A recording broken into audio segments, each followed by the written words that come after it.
यवतमाळ जिल्ह्याच्या महागाव तालुक्यात झालेल्या मुसळधार पावसाचं पाणी अनेक शेतात साचल्याने तलावाचं स्वरूप आलं होतं। यामुळे शेती पिकांना मोठा फटका बसला। यामुळे शेतकऱ्यांवर मोठं संकट ओढवलं आहे। अशात लवकरात लवकर पंचनामे करावे अशी मागणी शेतकरी करतायत। शेतकरी रामू राठाळे यांच्या शेताजवळ मृदा व जलसंधारण विभागाने 1.5 कोटी रुपयांचा बांधारा बांधला आहे। जिल्ह्यात पुरामुळे शेतकऱ्यांच्या शेतात लावलेली पिके जमीनदोस्त झाल्यामुळे शेतकऱ्यांचे आर्थिक नुकसान झाले आहे। शेतकऱ्यांसमोर कुटुंबाचा उदरनिर्वाह करणे आव्हान बनले आहे। त्यामुळे शेतकऱ्यांनी शासनाकडे नुकसान भरपाईची मागणी केली असून मागणी पूर्ण न झाल्यास आत्महत्या करण्याचा इशाराही दिला आहे।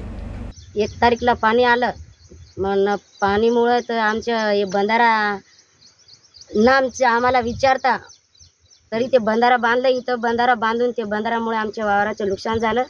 पाणी पडलं वावरात, ते पराठी काय कामाची राहिली नाही। 2 लेकरं बाळा आहे। शासनानं आम्हाला मदत करायला पाहिजे, कारण की आमचं लई वाहून गेलेले।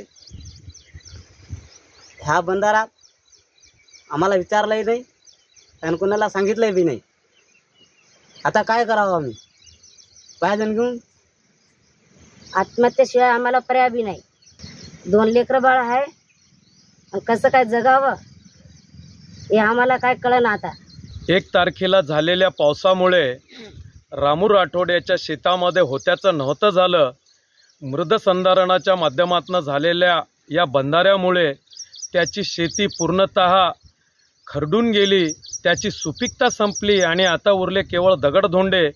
त्याला कुठेही विश्वासात न घेता या मृदसंधारणाच्या अधिकाऱ्यांनी व ठेकेदारांनी त्याच्या शेतालगत असलेल्या शिप नदीवर, हा एल्बोच्या साईजमध्ये दिशेला असलेल्या नदीवर तांत्रिक बाबी न पाहता हा बंधारा उभारण्यात आला। 1.5 कोटी रुपयाचा हा बंधारा आहे, पण या बंधाऱ्यामुळे ठेकेदाराचं आणि अधिकाऱ्यांचं तर चांगभलं झालं, पण दुर्दैवानं या शेतकऱ्याला या बंधाऱ्यामुळे उद्ध्वस्त व्हावं लागलं।